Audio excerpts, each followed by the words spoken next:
Section 1. You will hear two colleagues, Marcus and Ella, discussing a work project. First, you have some time to look at questions 1 to 5.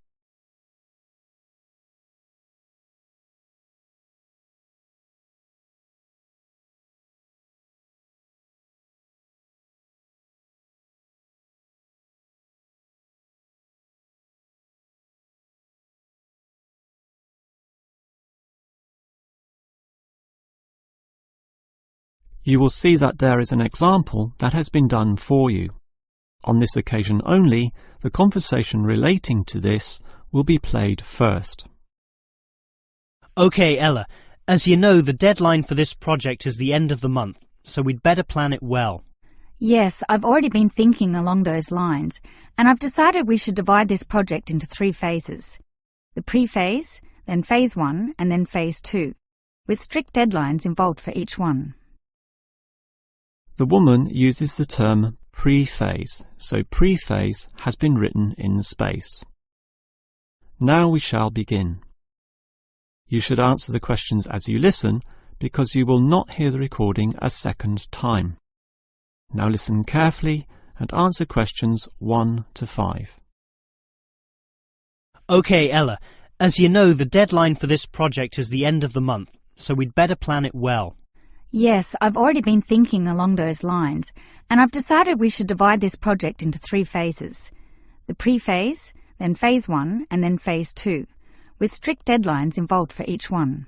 Given that we have to finish this quickly, that sounds good. Tell me more. The pre-phase is the simplest. We just need to allocate a space or a place to do our planning, and this space will need to be quite big. Sure, and we have to decide on the equipment needed as well. Remember the last project when we didn't have enough projectors to present our ideas? We lost lots of time there. Yes, that was a bad start.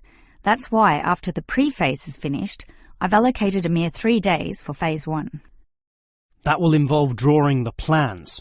We'll need Jenna to help us. And Marco. Yes, but not Susan. Susan is just far too busy to participate, as much as I'd like her in the team. Let's just take Fred instead. He'll do. Sure. Fred's not as experienced as Greg, but I agree he'll do fine for this job. Then it's straight into phase 2. Collecting, collating, analysing and preparing the final report. Can we do that in 5 days? I think that's optimistic, which is why I scheduled 6. That's almost a week. Do we have that much time? We do, and with the right people, 6 days should see the job done. Who are the people for this phase? Arthur and Rob, right? No, Arthur's got other things to do, and Rob's on leave, so Mike alone will be the main man on this part. He's done it before, so it should be fine. But he may need some help with the smaller tasks, someone who is good with detail and procedures. Peter's not free at the moment, so I can arrange Leo to chip in some time and advice. Leo's very useful, particularly under pressure. And that's everything sorted. Well done, Ella. This report should certainly be ready in time. Before you hear the rest of the conversation, you have some time to look at questions 6 to 10.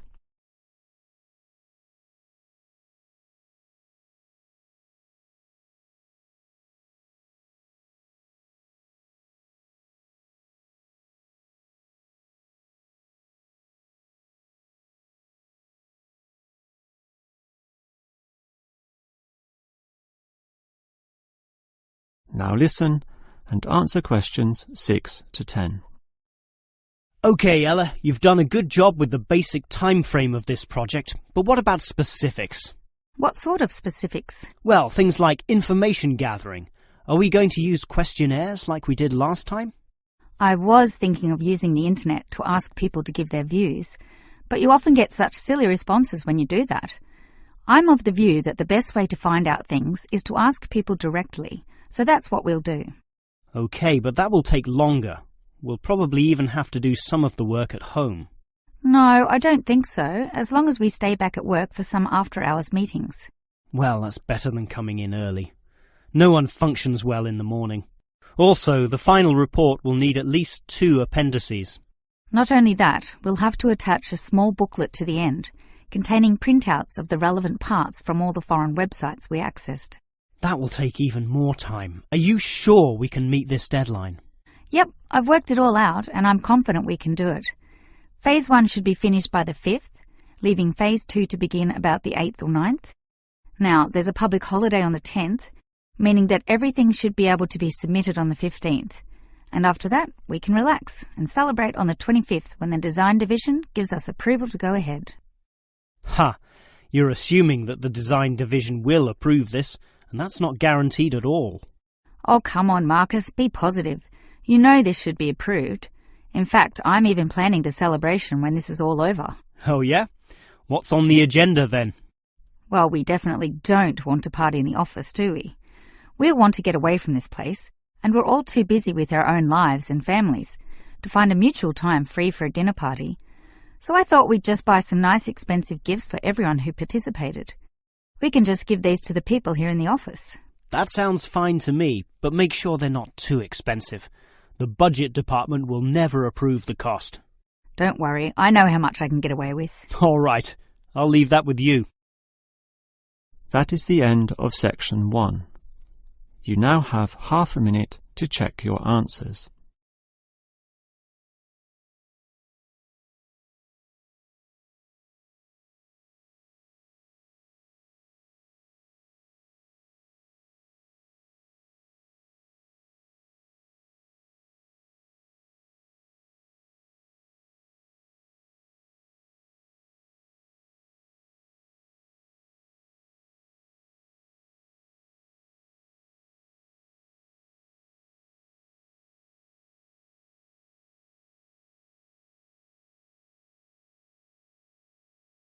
Now turn to Section 2. Section 2. You will hear a maintenance worker talking to a university officer about some recent storm damage to the main building. First, you have some time to look at questions 11 to 15.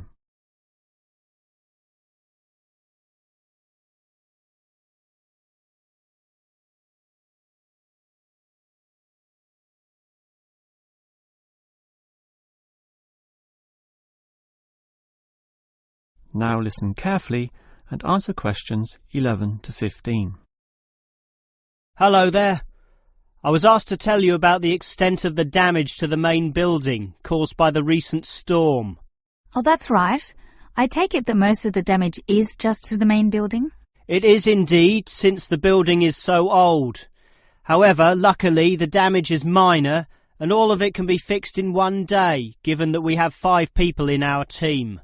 What will you be doing first? I understand you start at 8 in the morning. That's right. And we were going to remove the fallen tree, but we've been told there are exams that morning, and I'm sure the sound of those saws and other heavy equipment will disturb all the students. So instead we'll fix that leaky roof. That's a 4-hour job, since it involves substantial repair, not like fixing broken windows, which can be done quite quickly. So you'll fix the broken window after that, from midday? We could do that, but since we'll be working in the ceiling, it's more logical to get rid of those birds' nests there.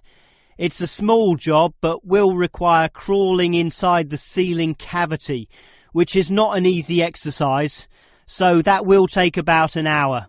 But this is good, since by that time the exams should be over, and we can address that tree which has been blown over. After our 1-hour lunch break, of course. It will be quite noisy dealing with that, but it will be finished by 3 o'clock. Some of our staff will then leave to fix things on another site. An office nearby needs a new window. But 2 of us, including myself, will remain here to paint over that discoloured patch of wall in your office. Oh, good. It looks so horrible at the moment. Well, we'll certainly make it look good once again. And in the last hour of our working day, we'll fix up that problem with the wiring. Apparently the power doesn't go to one of the classrooms. Probably some water has gotten into the fuse box, so we'll just change a few wires and clean up the moisture, and it should be fine. Before you hear the rest of the talk, you have some time to look at questions 16 to 20.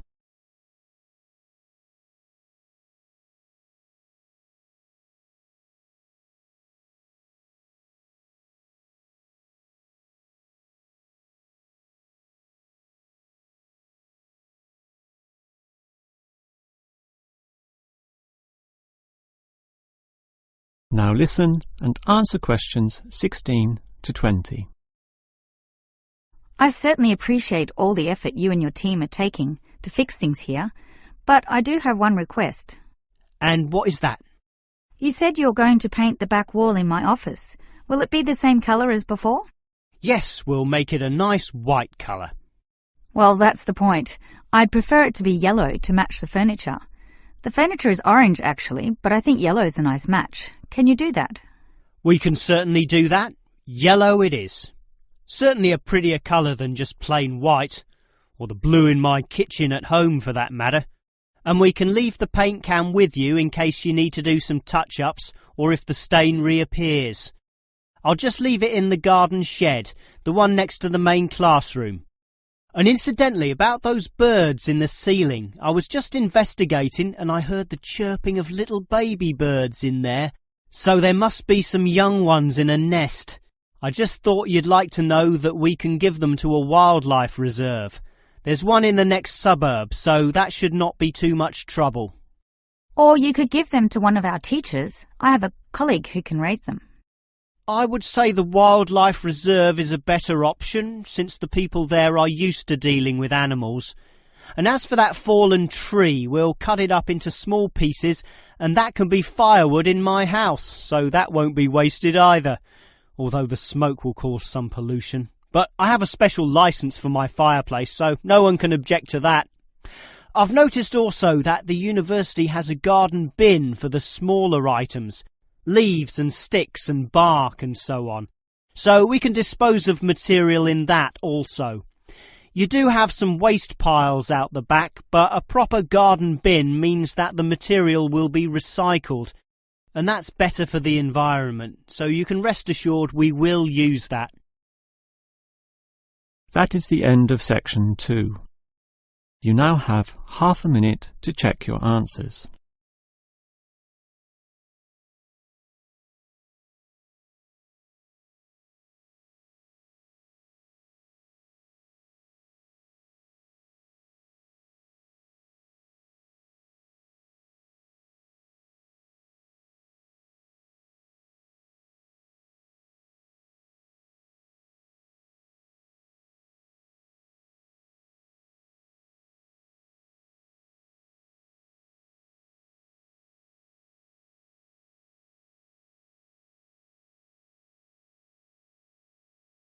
Now turn to section 3. Section 3. You will hear 3 students, Steve, David and Susan, discussing the different courses they attend. First, you have some time to look at questions 21 to 26.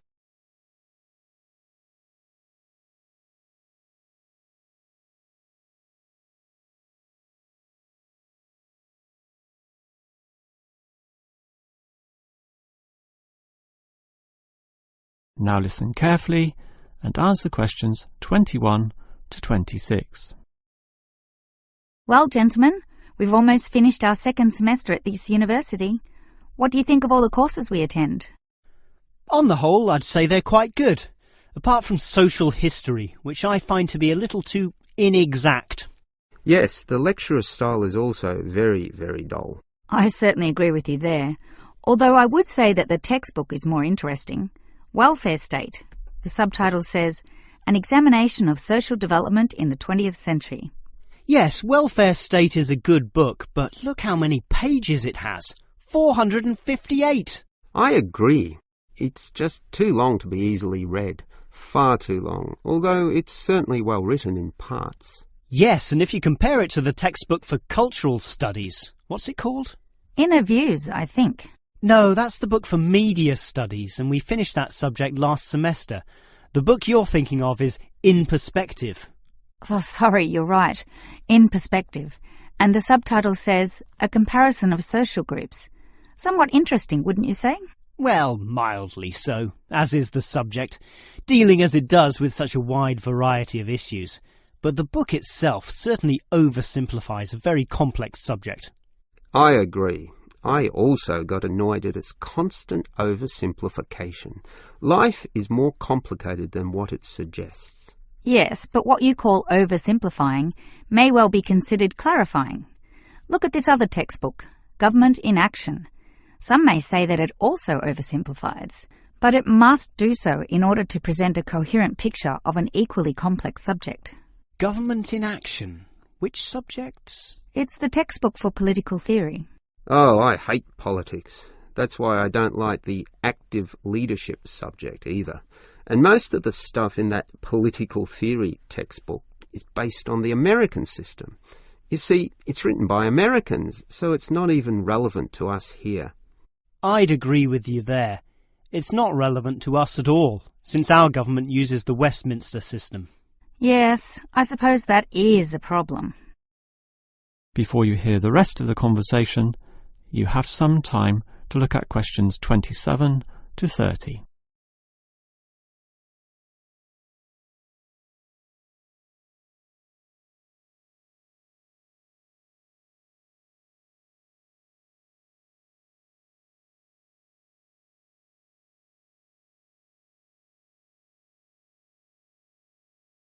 Now listen and answer questions 27 to 30.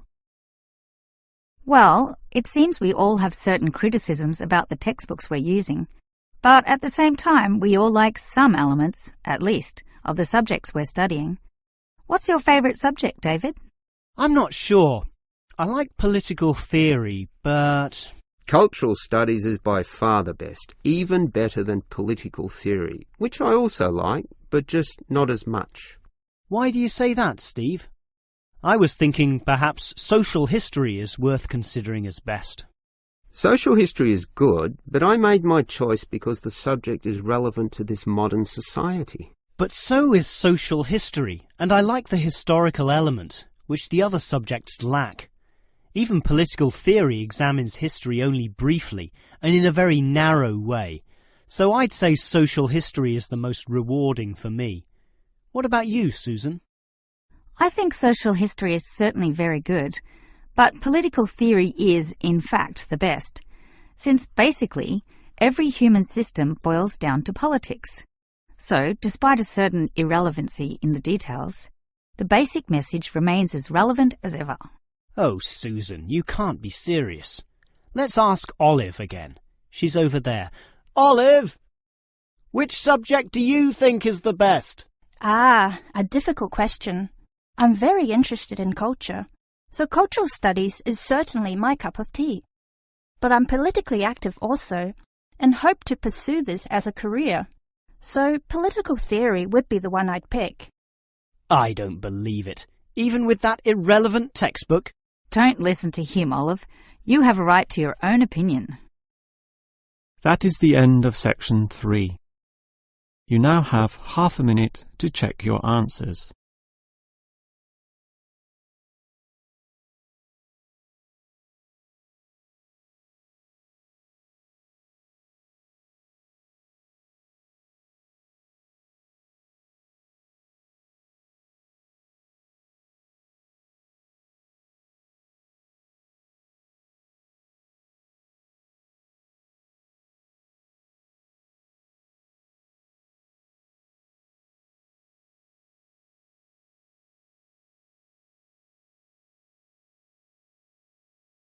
Now turn to section 4.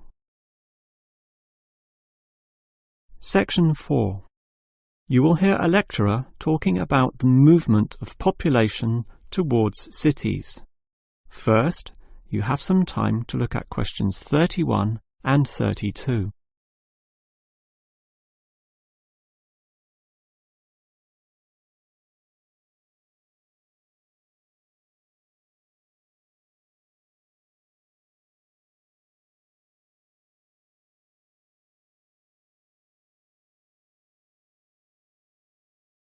Now listen carefully and answer questions 31 and 32. If you consider the farms of old, the type your father or grandfather grew up on, they were small and labour-intensive, requiring lots of workers. In addition, they often had a diversity of products, be that animal or vegetable, say cows and sheep, or oranges and lemons, with some peaches and a few chickens on the side for the production of eggs. The many workers involved raised their families who needed products and support services, such as medical clinics and schools, so the small country towns had mercantile activity, storefronts and community participation with all ages present and a distinct town culture. And how it has changed. Travel to any small country town in virtually any developed country, and you will often see that these places are now somewhat forlorn and deserted, lacking life and vigour. Many of the residents have long since moved towards the big cities, so the country areas have become depopulated and their downtowns empty.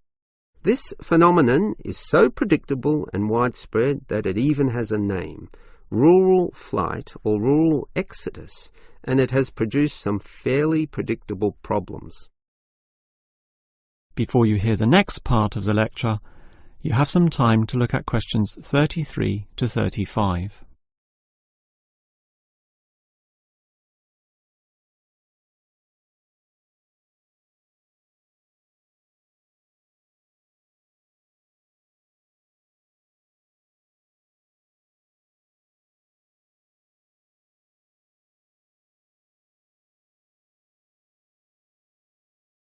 Now listen and answer questions 33 to 35. As for the causes of rural exodus, the most obvious is the industrialisation of agriculture. This comes in two aspects, one of them being monocultural farming practices. What this means is that it is now more efficient to have one product and focus on its needs almost exclusively. So, for example, animal husbandry will usually involve a single type of animal, say pigs, but with huge factory farming techniques, or, in other words, the second aspect, economies of scale. This means instead of 200 pigs, there'll be 2,000, tightly fitted into small pens or cages, with high-density waste disposal and automatic feeding systems. Yet, despite this huge size, it can all be controlled by just a dozen farm workers pushing the right button. You might not like it, but in a competitive market, the cheaper the overheads, the better, and one can't argue with market economics. It's simply the way of the modern world, and it has changed the face of rural districts mostly for the worst. Before you hear the rest of the lecture, you have some time to look at questions 36 to 40.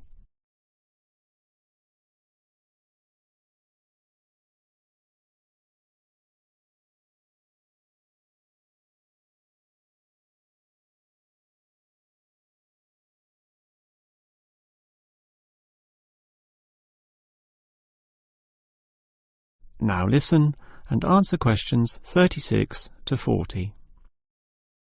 We can talk at length about the problem of rural exodus, but what about solutions? Well, there is certainly some cause for hope, since many are now feeling the negatives of increasing urbanisation, negatives which the countryside generally does not have. Thus, tourism, for example, is certainly one avenue of revenue and revitalisation. The most important consideration here is that the local residents themselves participate in developing such initiatives and deciding what happens, since outsiders, be they state government or city-based planners, do not fully understand the local settings, the possibilities which may be on offer, or the town culture, since even small rural areas can be highly distinctive from neighbouring ones. For example, the Daylesford area has developed a tourist industry based on the natural springs there, putting forward the angle that this water is relaxing and revitalising for the health. There has been the development of spas, saunas and small-scale accommodation within its picturesque hillsides. And another solution is to utilise the predominant local product. This takes advantage of the fact that many city people are developing a dislike for factory-produced and packaged foodstuffs. They are becoming interested in products that can be sold directly to them at a cheaper price while preserving all the freshness from the tree or animal. It is important here that the country area is not only characterised by a specific product, but markets this idea well. For example, many areas of country Victoria have developed widespread grape growing and winemaking facilities and encourage wine tasting tourism, now a thriving industry with an international patronage. Similarly, Harcourt is famous for apples, Shepparton for mature cheeses, and Mildura for its citrus products. Such strategies, done well, give hope that rural areas can revitalise somewhat and once again be lively and interesting places to live in. That is the end of section 4. You now have half a minute to check your answers.